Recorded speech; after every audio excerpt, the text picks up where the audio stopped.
Hello everybody and welcome back to my channel. It's Nicole here at Pixel Maven's Retreat.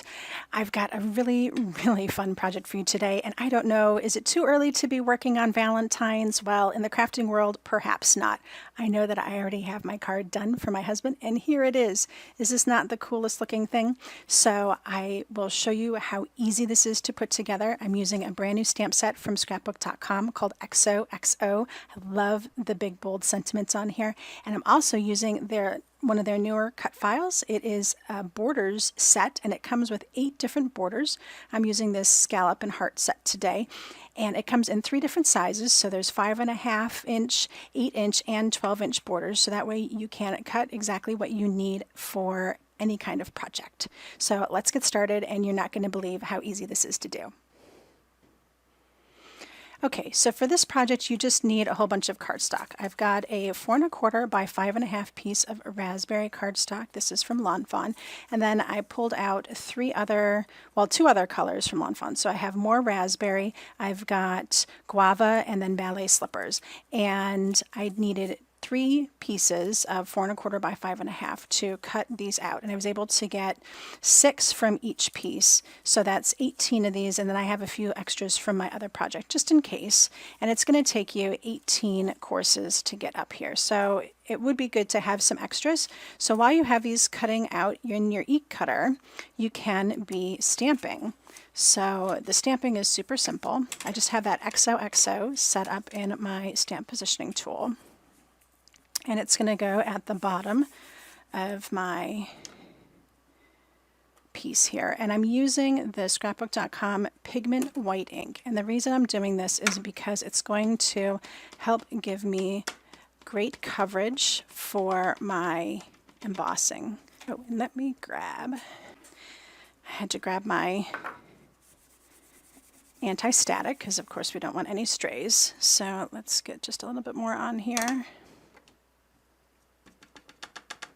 That's good. And I'll go ahead and stamp that on here. So the great thing about using the pigment ink is that I'm going to know right away that I have good coverage, and it's also going to help make that white pop really good. So that is perfect coverage. And I could leave it this way if I wanted to, but I really want a big pop of white. So I'm going to go with some white embossing powder here and get that all coated up really good. Beautiful. And then I can just go ahead and heat set this, and this card base is ready for all of those great little cutouts.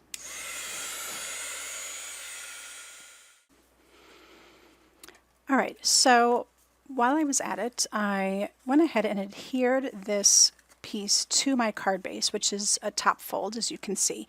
And the reason I did that is so that way I could make sure that this piece fits the card base exactly, and I have anything trimmed down on either side that I might need to trim, because once I get these on here, it will be difficult to cut this down if it doesn't happen to fit on the card base perfectly. So this is one time that you would really want to have this trimmed down.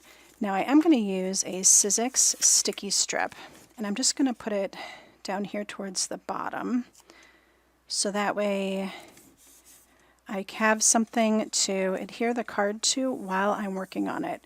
That way when I'm putting these strips across it, I don't end up going at an angle. It's really important to keep these straight as you go.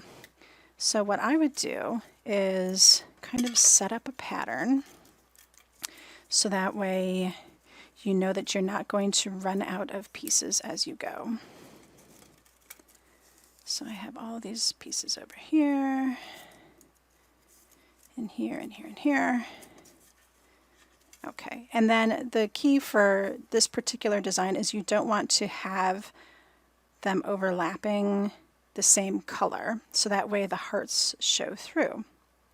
So I can try and do them just like so. I think I'm just going to go in order all the way up and see how that works out for us. Okay, so for the first one, just going to go ahead and put some adhesive on the top here. And liquid adhesive works best for this because you can shift it around and it will stick really well when you're done. So it helps to be able to get right over the top, so that way you can use a grid to make sure that everything is aligned all the way across. So just like so, I have my first one in place, and that looks pretty good. So then I will take my second one, and these are just going to offset by 1/2 each time, and that makes it pretty easy to put this together. And I'm just putting glue at the very top here. And then the middle of the heart is going to go right here in the middle of the scallop. And I bring it down low enough so that the heart color is all filled in, like so. So let's pop on some music while I'm putting this together, and you can see just how quickly this comes together.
Alright, so now that I have all of my layers in place, and I gave this just a few minutes to dry, it is ready to be trimmed up. And I'm just going to take my paper snips and follow along the line here and snip these little ends off. And it will, of course, get this right down to size. And it will be perfect, ready to go in the mail.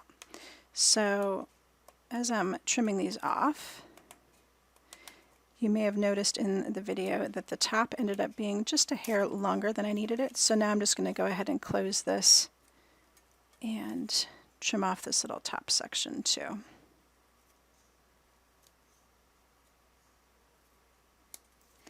Beautiful. So now I have completely finished card, and it really did just take a few minutes, and using the cut files made this so easy to create. It was super simple and took no time at all. I could pump out a whole bunch of these if I wanted to create them for all of my gal pals and for anyone else that I want to share Valentine's Day with. I hope you enjoyed this little project and that it inspires you to get out your e-cutter and try a similar project. If you do create something inspired by today's project, please don't forget to hashtag it on social media with hashtag PMRetreat so I can find it and share it with all of my followers. Thank you for stopping by today, and until next time, happy crafting.